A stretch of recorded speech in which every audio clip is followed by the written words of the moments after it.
Comment deux frères cyclistes se sont-ils retrouvés là, sur cette ligne droite sans fin, au beau milieu du désert du Nevada? Ces deux frères cyclistes, c'est nous, Tanguy et Antoine. À 20 et 25 ans, on a décidé de se lancer dans cette aventure hors du commun, traverser les États-Unis à vélo, d'ouest en est, en reliant deux villes.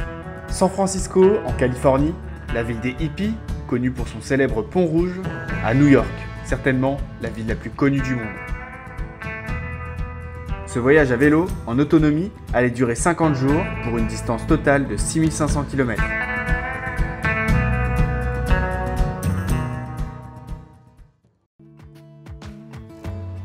Après 11 heures de vol depuis Paris, c'est de nuit que nous arrivons sur le sol américain. Une fois les vélos remontés et chargés de nos sacoches avec tout l'équipement pour vivre pendant 50 jours, on a pu s'élancer pour nos premiers tours de roue à San Francisco. SF, c'est une ville de la côte californienne tournée vers la mer. On commence donc notre balade par le port et la jetée 39, occupée par des centaines de lions de mer.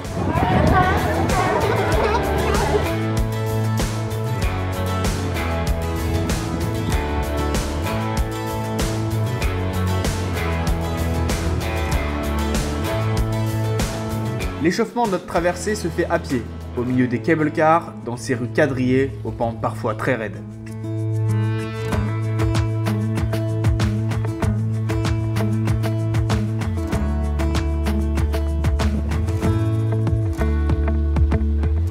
Il est déjà temps de monter sur le vélo et d'aller faire un tour du côté du monument le plus iconique de la ville, le Golden Gate Bridge, qui domine toute la baie.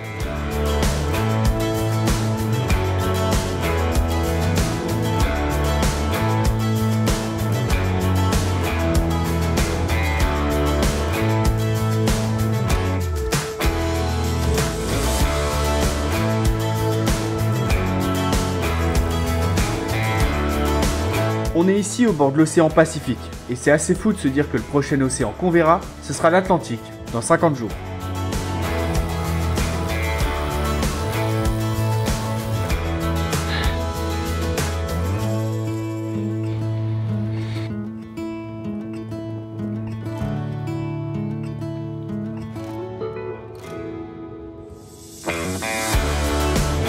SF, c'est validé et survalidé, et on a hâte de réellement démarrer cette traversée des États-Unis.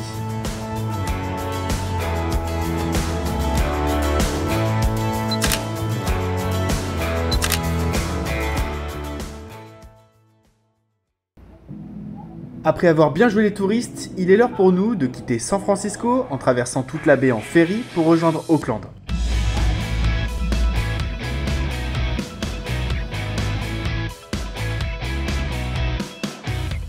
Pour ces premiers kilomètres, on quitte la côte californienne pour s'enfoncer dans les terres en direction de l'est.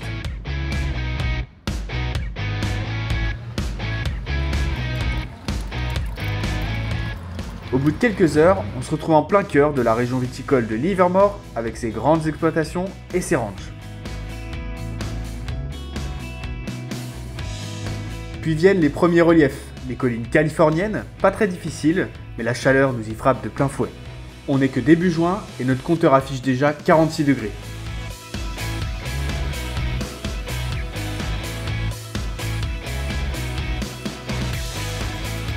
Le contraste de la Californie, c'est de voir des golfs largement arrosés côtoyer des terres entièrement détruites par les flammes quelques mois plus tôt.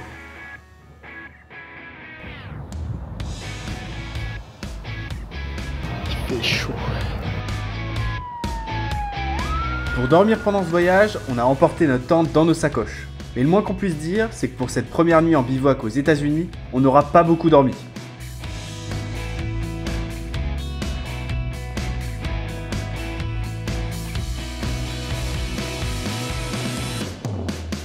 Cette deuxième journée sur le vélo est tout aussi chaude que la première.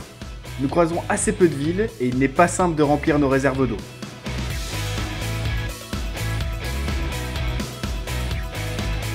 À Mariposa, aux portes du parc national de Yosemite, on décide de prendre un hôtel et de revoir nos plans.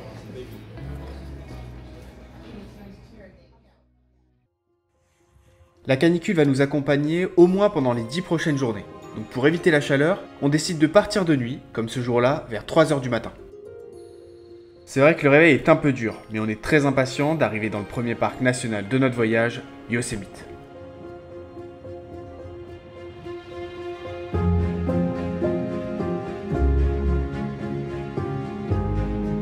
On découvre enfin cette immense vallée glaciaire, reconnue dans le monde entier pour ses falaises de granit, ses forêts de séquoia et ses cascades immenses.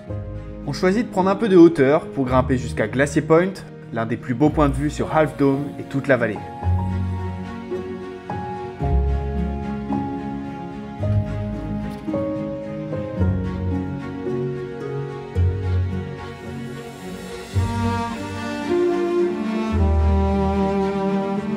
C'est tout en bas, au bord de la Merced River, que l'on va camper pendant 2 jours.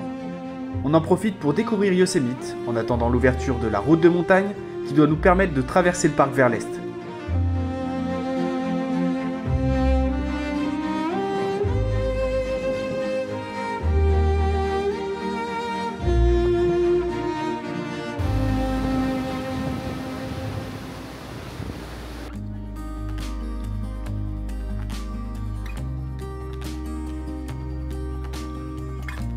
Après ces 2 nuits passées en camping, on reprend la route direction Choga Pass. C'est un col qui culmine à plus de 3000 mètres d'altitude, qui est très long et qui permet de franchir la chaîne de montagnes de la Sierra Nevada.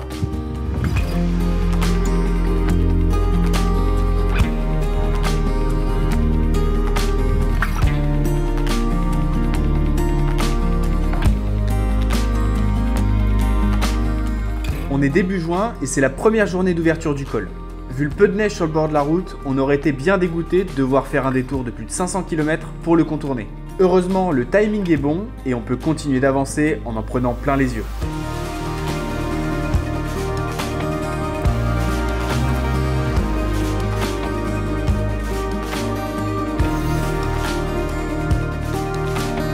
Une magnifique journée qui se conclut par une longue descente sur Mono Lake et un burger bien mérité.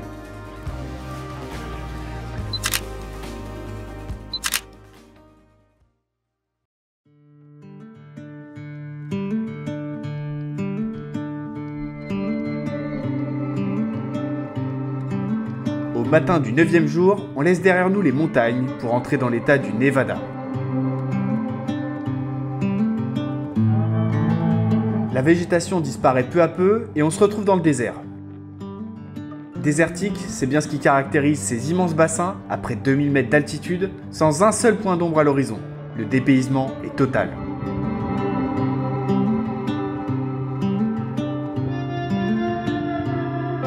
La chaleur est bien évidemment de la partie, et en journée, la température grimpe rapidement à plus de 45 degrés.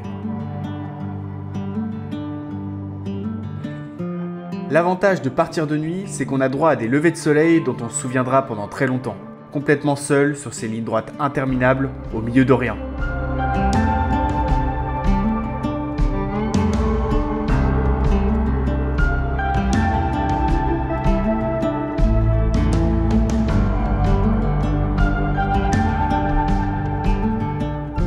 Ça fait 100 km qu'on a croisé 5 voitures, je pense.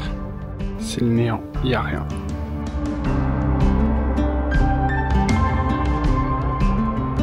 Pour traverser le Nevada, on emprunte la route des extraterrestres, à quelques kilomètres seulement de la zone 51, symbole de toutes les théories du complot.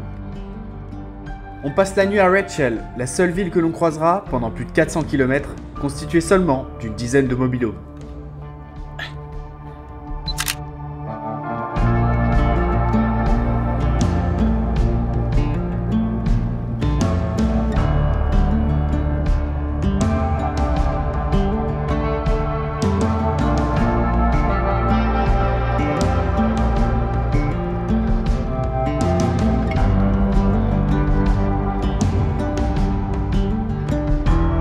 Juste avant de quitter le Nevada, on trouve sur notre route le parc d'état de Cathedral Gorge, où il n'y a évidemment pas un chat à cette heure de la journée. C'est un petit aperçu des paysages qui nous attendent dans quelques jours dans l'Utah.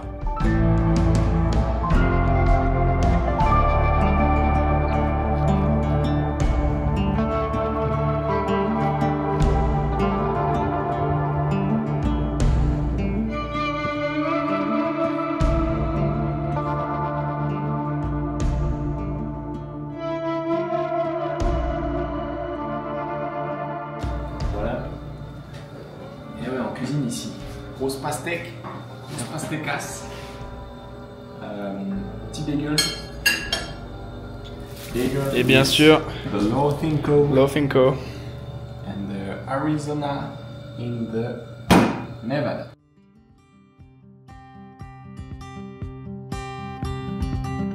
Après 1400 km parcourus, nous entrons déjà dans le troisième état de notre traversée, l'Utah. C'est un peu le cœur de l'Ouest américain, la terre des westerns, avec ses canyons et ses paysages si particuliers. Sur la route de St. George, on met pas longtemps à trouver nos premières roches rouges. Nous traversons Snow Canyon, un parc d'état très peu fréquenté, mais qui vaut pourtant le détour.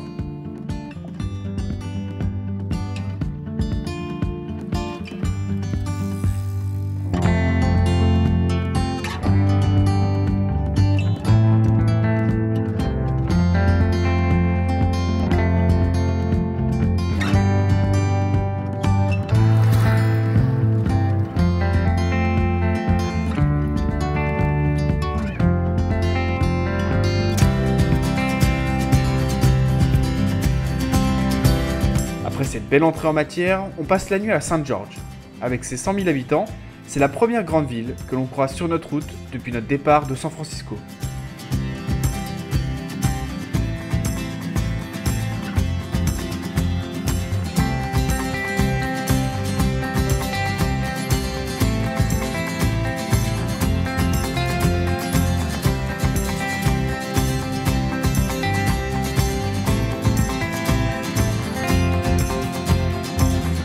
Dans l'Utah, on va enchaîner les parcs nationaux, et le premier sur notre route est celui de Zion. Zion, c'est un canyon unique façonné par la Virgin River pendant des millions d'années. On se retrouve à pouvoir rouler à vélo au pied de ces falaises vertigineuses pour un sentiment exceptionnel.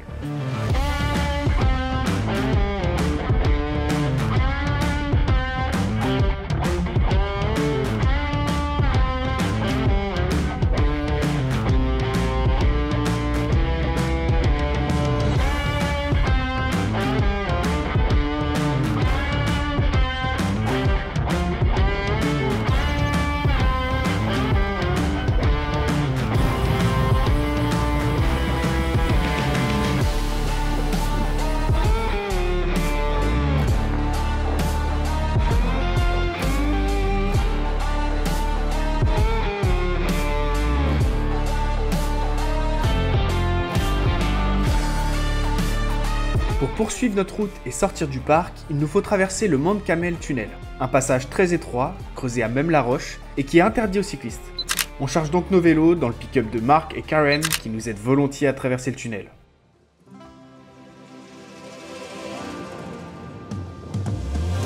Et de l'autre côté, Zion n'en finit pas de nous surprendre. Même si ce parc est très fréquenté, c'est l'un des coups de cœur de notre voyage.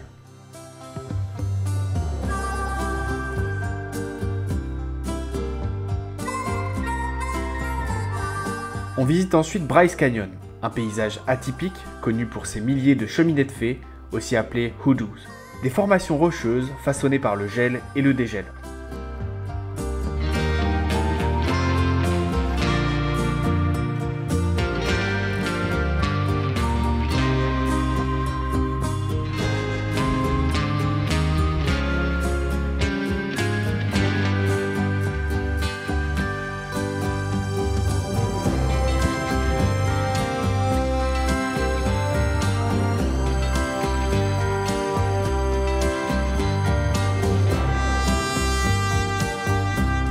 On laisse Bryce Canyon derrière nous et on poursuit notre traversée de l'Utah. La route numéro 12 que l'on emprunte actuellement est particulièrement vallonnée. Heureusement, c'est aussi l'une des plus belles du pays.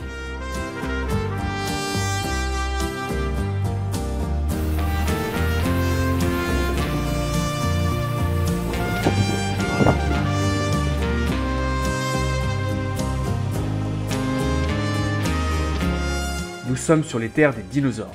C'est dans l'Utah que l'on trouve la plus grande concentration de fossiles datant du Jurassique. On se surprend un peu à imaginer ces dinosaures vivre ici, au milieu de ces paysages immenses, il y a des millions d'années.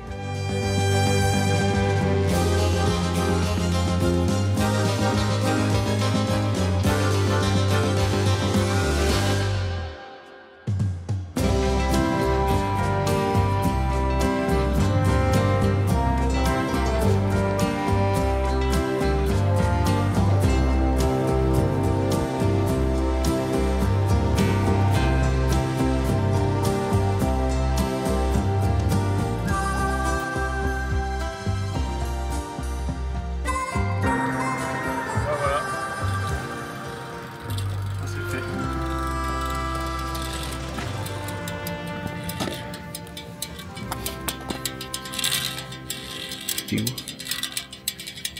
Il est où? Ah, il est là.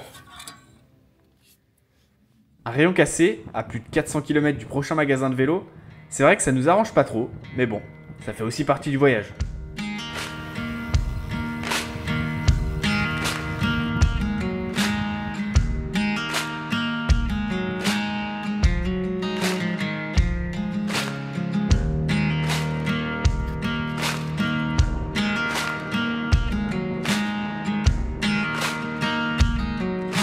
Dans l'Utah, la diversité des paysages est hallucinante. Sur nos montures telles des cow-boys, on découvre toutes les couleurs de roches imaginables en l'espace de quelques kilomètres.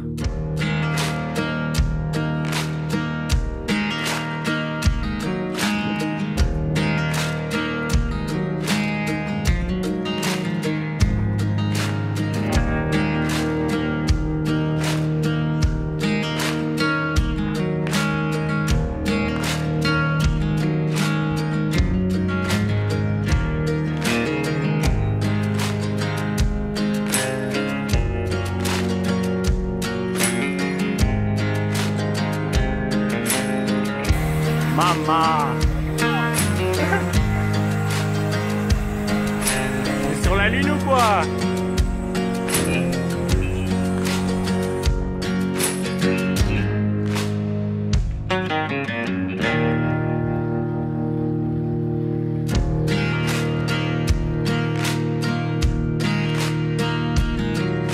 Les étapes sont longues et il fait toujours aussi chaud, mais on apprécie vraiment ces kilomètres hors du commun. On croise même une petite tornade pour compléter la liste de tout l'imaginaire de l'Ouest américain.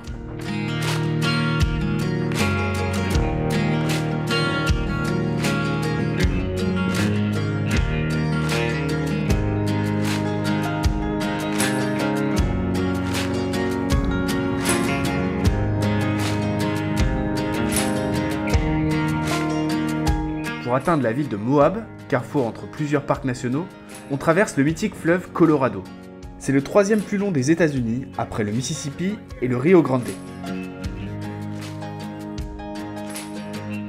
« 400 km plus tard et après 3 tentatives, on arrive enfin à faire réparer le rayon cassé.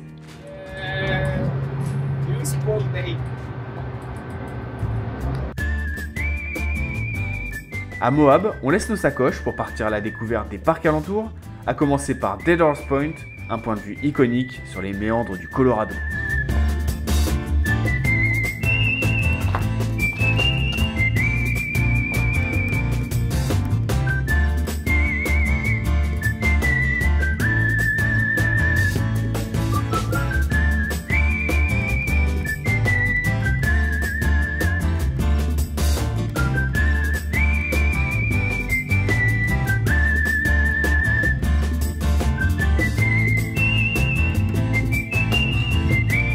Le même jour, on part à la découverte de Canyonlands, 1300 km² de canyon à perte de vue. L'occasion de se rappeler qu'on est vraiment minuscule face à ces grands espaces.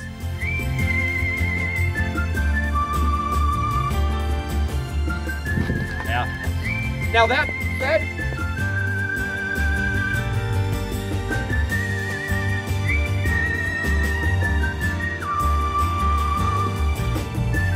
Le dernier parc national que nous visitons est celui d'Arches. C'est la plus grande concentration d'arches naturelles au monde et il y en a plus de 2000.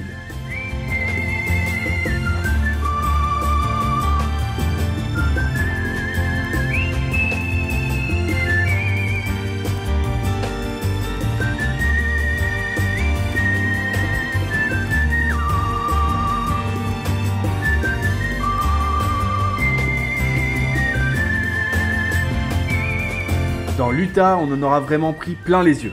Et c'est exactement pour découvrir ces endroits que l'on s'est lancé dans cette aventure.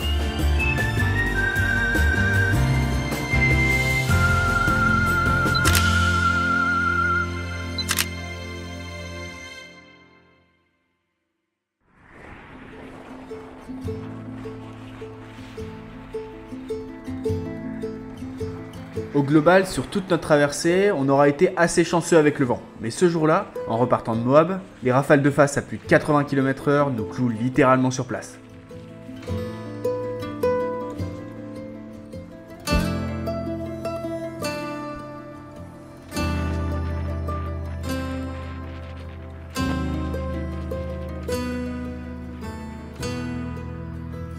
Au 19e jour de voyage, on entre dans le Colorado. C'est un état très accidenté, traversé par les Rocheuses, une chaîne de montagnes qui s'étend du Canada au Nouveau-Mexique sur des milliers de kilomètres.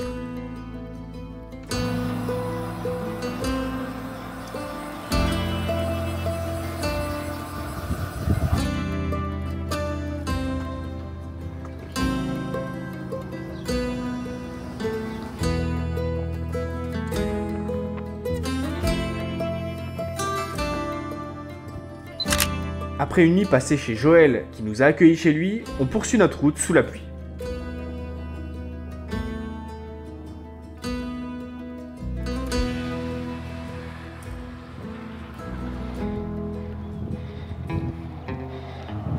Notre parcours doit nous faire emprunter plusieurs cols à plus de 3000 mètres d'altitude, et avec les risques d'orage, on préfère attendre le soleil qui est prévu pour le lendemain.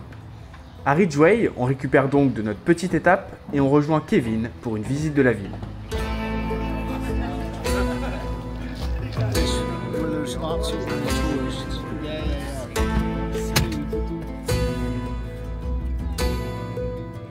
qui se passe, c'est incroyable.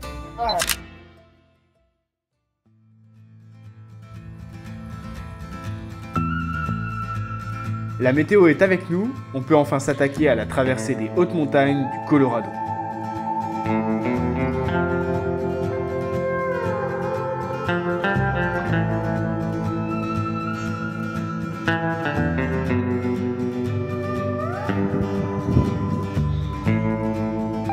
La route que nous empruntons est appelée la $1 000 000 Highway, en référence aux nombreux chercheurs d'or venus tenter leur chance dans ces montagnes à l'époque de la conquête de l'Ouest.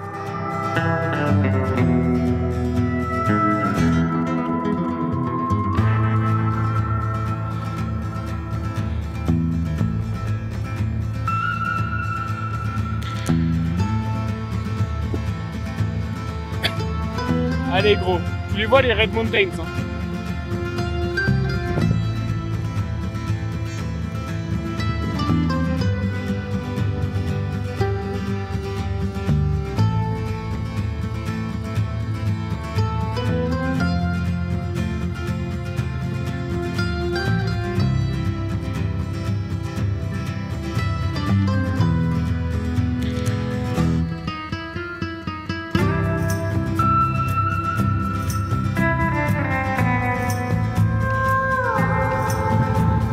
Avec ses 3358 mètres d'altitude, Red Mountain Pass est le point culminant de notre traversée.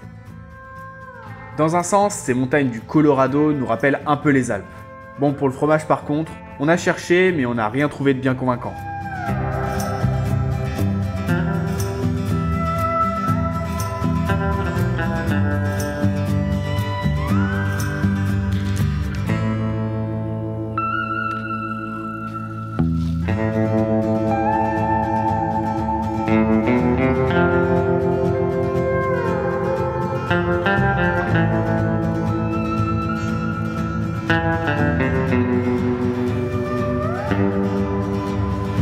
Un dernier petit effort pour atteindre Wolf Creek Pass, l'ultime grand col avant de rejoindre les plaines.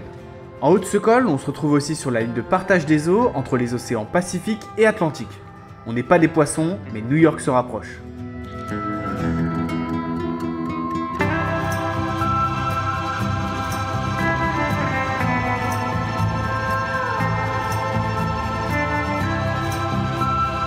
Il est temps de basculer et de rejoindre les plaines du Midwest.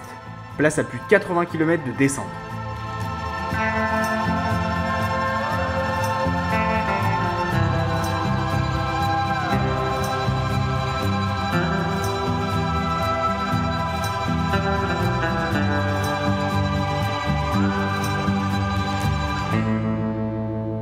Nous voilà dans les plaines du Kansas.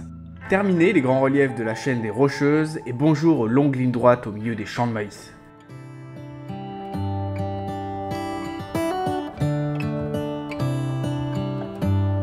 Le Kansas fait partie de la Corn Belt, le grenier du monde, et les paysages promettent d'être un peu répétitifs sur les prochaines centaines de kilomètres. On pourrait résumer le Kansas aux champs, aux silos à grains, aux élevages démesurés, mais aussi au train qui vient transporter les récoltes.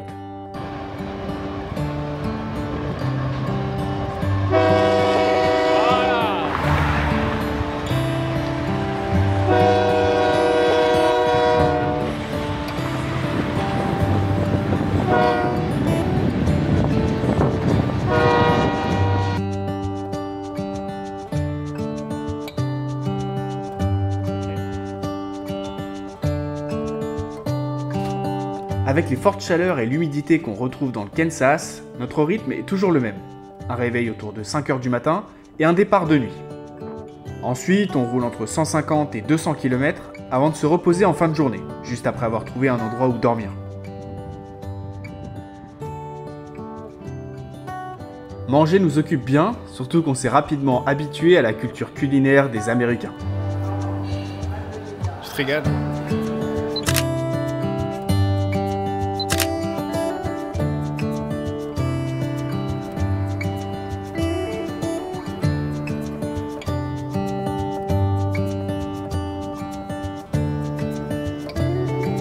Au bout de 25 jours, on passe la barre des 3000 km. Il nous en reste autant pour rejoindre New York.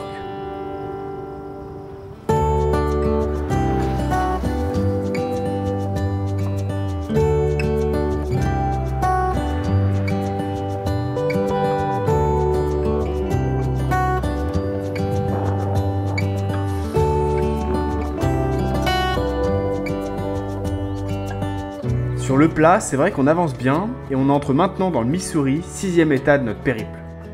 Dans le Missouri par contre, ça grimpe un peu plus et on enchaîne les routes en toboggan.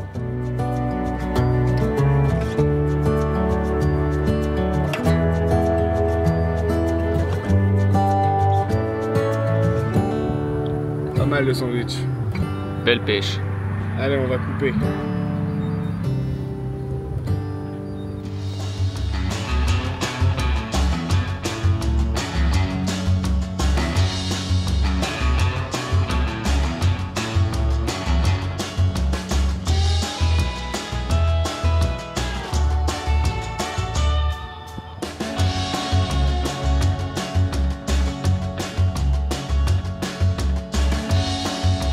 Sur ces routes plus empruntées, on doit souvent rouler sur le bas-côté. Résultat, les crevaisons s'enchaînent.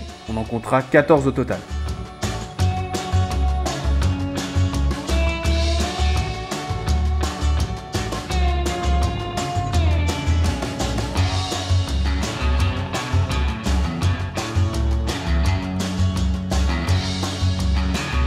On emprunte un petit tronçon de la route 66, histoire de dire qu'on l'avait fait, et on entre dans Saint-Louis. La ville s'est développée au bord du mythique fleuve Mississippi. Si les bateaux à roues à aubes sont bien présents, nous on n'a pas forcément envie de plonger une tête. On continue donc notre route en quittant le Missouri pour l'Illinois, un autre état agricole.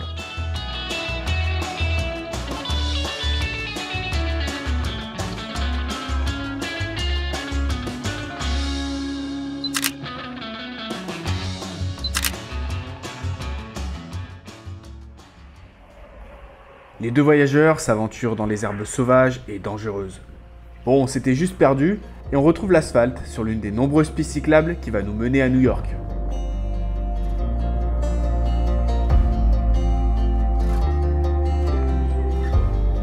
Bon, il s'avère que le pont est peut-être cassé, mais on va quand même devoir traverser. Alors, courage. On se tape quelques galères et on savait que cette partie serait pas forcément la plus intéressante de notre traversée, mais malgré tout, avec la perspective d'arriver dans les grandes villes de l'Est, on reste bien motivé à avancer.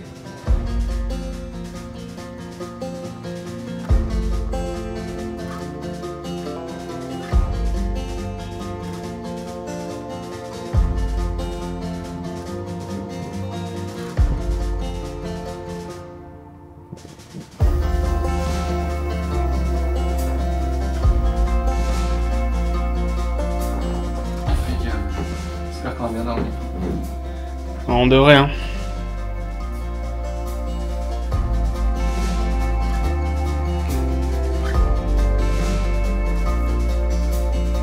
Dans l'Ohio, on tape la tête dans les contreforts des Appalaches, une autre chaîne de montagnes.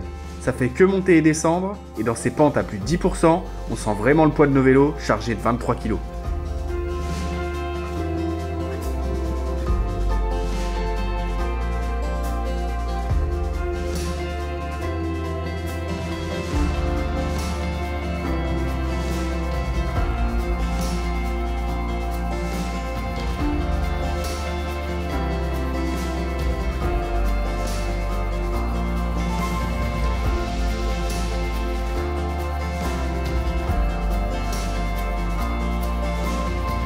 37e jour et après 5000 km, on entre en Pennsylvanie. On n'a pas vraiment pris de journée de repos depuis Yosemite, alors la fatigue est bien présente.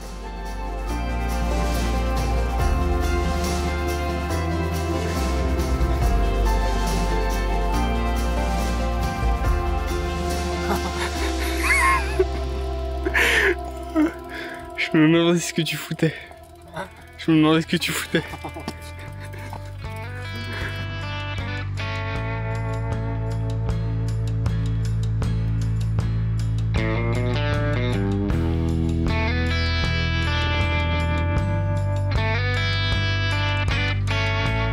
Même à l'autre bout du monde, un été sans Tour de France n'est pas vraiment un été. Donc merci le VPN de nous avoir permis d'assister à la 35e victoire du CAV. Pour quelques centaines de kilomètres, on délaisse la route pour se retrouver pépère sur une piste cyclable en gravier.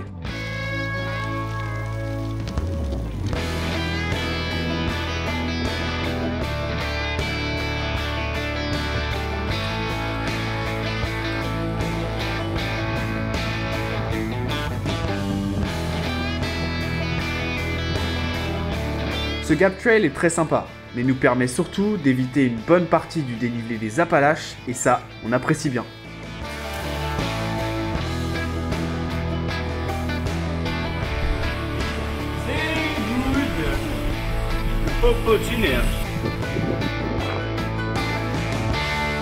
Ça fait beaucoup là. La route bitumée est en travaux et la route caillassée est coupée. Putain de merde. Ah bah super. Y a pas que les bonhommes qui fatiguent, le matos aussi a hâte d'arriver.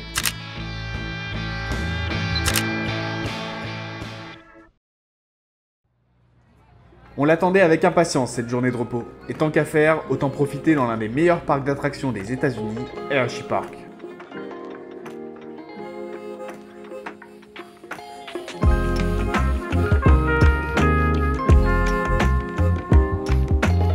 Dieu merci, on aura donc attendu d'être dans un parc pour voir nos premiers ours aux États-Unis.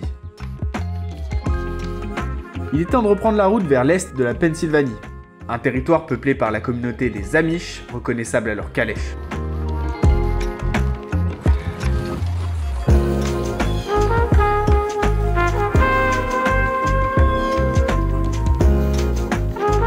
Au moment d'entrer dans Philadelphie, l'une des plus grandes villes de l'Est, on passe la barre des 6300 km parcourus. Pour les Américains, Philly c'est surtout le symbole de l'indépendance des États-Unis. Dans la ville, George Washington est partout.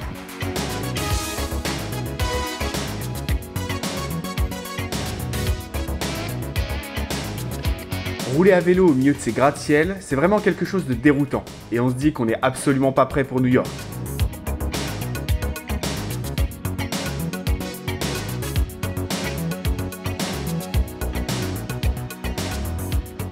Ça fait 43 jours qu'on a quitté San Francisco, et ce matin-là, c'est la dernière fois qu'on prépare nos affaires et qu'on installe nos sacoches sur nos vélos.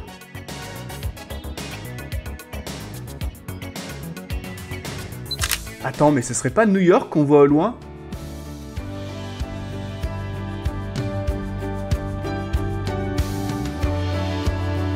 Après 6500 km de vélo, nous voici au port de New York. On peut le dire, on l'a fait.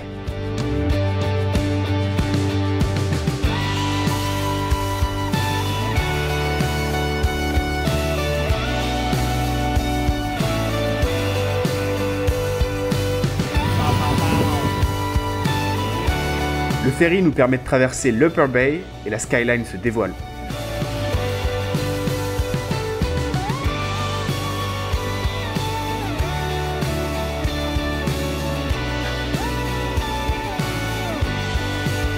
Nous voici au cœur de la Grosse Pomme, cette ville qui ne dort jamais. On traverse Times Square, Central Park, des lieux iconiques connus dans le monde entier.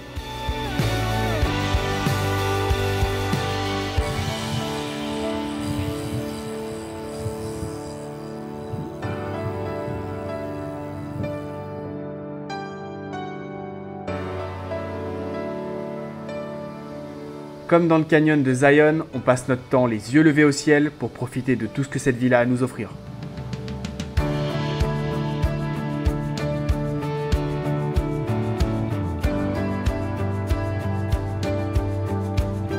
La Statue de la Liberté, Ellis Island, le mémorial du 11 septembre, tous les symboles de l'Amérique tout entière sont devant nos yeux.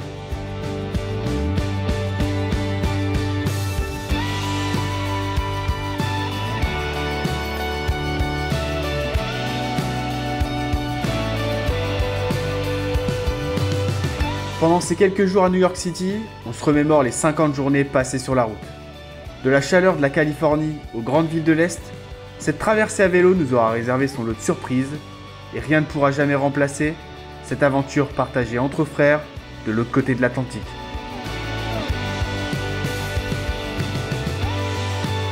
Ce soir-là, la nuit qui enveloppe New York marque en quelque sorte la fin de notre rêve américain.